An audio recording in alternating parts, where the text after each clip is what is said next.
Hello দর্শক, ক্রিকেটাররা রাজনীতি করে বেশি দিন টিকে থাকতে পারে না, এটা যথাযথ প্রমাণিত। সব কিছু জেনে শুনে কেন বাংলাদেশের দুই ক্রিকেটার সাকিব মাশরাফি রাজনীতিতে জড়ালো, শেষমেশ তাদের পচাতে হলো দেশের মানুষদের কাছে। দর্শক, দুনিয়াতে যার যত টাকার লোভ বেশি সে তত তাড়াতাড়ি শেষ হয়ে যায়। ক্ষমতার দাপট কেউ বেশি দিন দেখাতে পারে না। দর্শক, পাকিস্তানের ক্রিকেটার ইমরান খান এক সময় ভালো ক্রিকেটার ছিলেন। ক্রিকেট খেলার মধ্যেই তিনি রাজনীতিতে ঢুকে পড়েন। শেষমেশ তার কি হলো? নিবন্ধন বাতিল, দল নিষিদ্ধ সহ তাকে জেলেই পচাতে হবে বাকিটা জীবন। এদিকে বাংলার দুই ক্রিকেটারদেরও হাল একই। রাজনীতি করে টাকা কামাই করে বাড়ি করলো, শেষমেশ পড়ল তাদের বাড়ি জনগণের হাতে। দেশে জায়গা হবে কিনা তা নিয়ে রয়েছে সংশয়।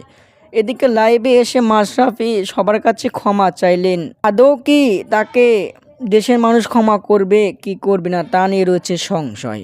অন্যদিকে সাকিবকে তো কানাডায় সহ সবখানেই করছে অপমান। এই হলো দুদিনের রাজনীতি। তার থেকে যদি রাজনীতি না করতো তাহলে আজ বিসিবির দায়িত্ব পেয়ে যেত, ভালো লেভেলে যেতে পারতো তারা। দর্শক, আপনাদের মতামত কি? কমেন্টের মাধ্যমে জানিয়ে দিন। ধন্যবাদ।